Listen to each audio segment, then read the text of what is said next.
So as of late, I've been getting a lot of requests to do a real talk topic on relationships. Seems like ever since I got married, I've been bombarded with questions about how to maintain a good relationship, how to find a guy that's willing to commit. I got all the answers. I don't know how to maintain a perfect relationship. Listen, I don't have a perfect relationship. It wasn't perfect when we were dating. First of all, you need to lower your voice. It wasn't perfect when we were engaged. So you didn't hear me talking to you downstairs? And I dang sure don't have a perfect relationship now that I'm married. But I said I was sorry. But I'm not opposed to sharing some of my experiences that may be beneficial to anyone who's willing to listen. Alright, so let's discuss this. What causes bad relationships? I feel like relationships go south when you don't set expectations and stick to them. Anyone in a leadership position knows that it's imperative to set expectations in the beginning. That way, the person knows what to and not to do. When it comes to dating, I sort of compare it to having a job. Because we all know, a relationship isn't nothing but an added responsibility anyway. Whenever someone has an immediate need to satisfy, they'll find work or a job to fix it. The more severe the need, the less they care about the job or the work that they're doing to satisfy that immediate need. When you're talking to someone, that's sort of like the interview process. You say all the right things, you look your best, you come putting your best foot forward if you really are interested in getting the job or starting a relationship. And you got hired.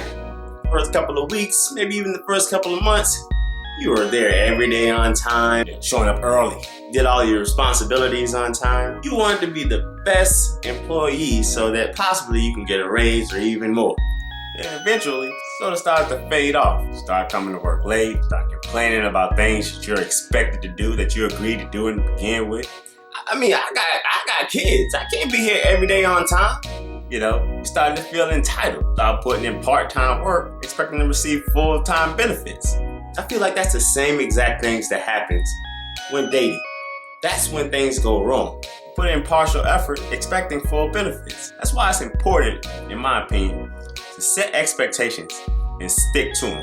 Even if that means firing someone that you really do value. Doesn't matter. The more you allow those expectations to be broken, the more you set yourself up for failure and monotonous behavior in the end. Okay, I'm gonna tell you straight up. You mess around and give me an inch, and I'm gonna take a mile. I might even run a marathon if you let me. Same thing with relationships. The more you allow those expectations that you set in the beginning to be broken, the more you're setting yourself up for someone who's going to give you part-time effort, expecting full-time benefits. Now again, that's just my opinion, but I do want to hear yours. Respond using the hashtag #RealTalkWithJacobi J on either Twitter or Facebook and tell me what you feel makes a bad relationship. I'm interested to hear. Stay tuned for the next Real Talk topic that's going to air one Sunday from now. I'm going to try to put out at least one episode every Sunday. But you got to help. Make sure that you're passing this on to somebody else. I'm not about to be putting out these videos. There ain't nobody watching. Stay tuned for the next Real Talk with Jacobi J. Thank you for watching.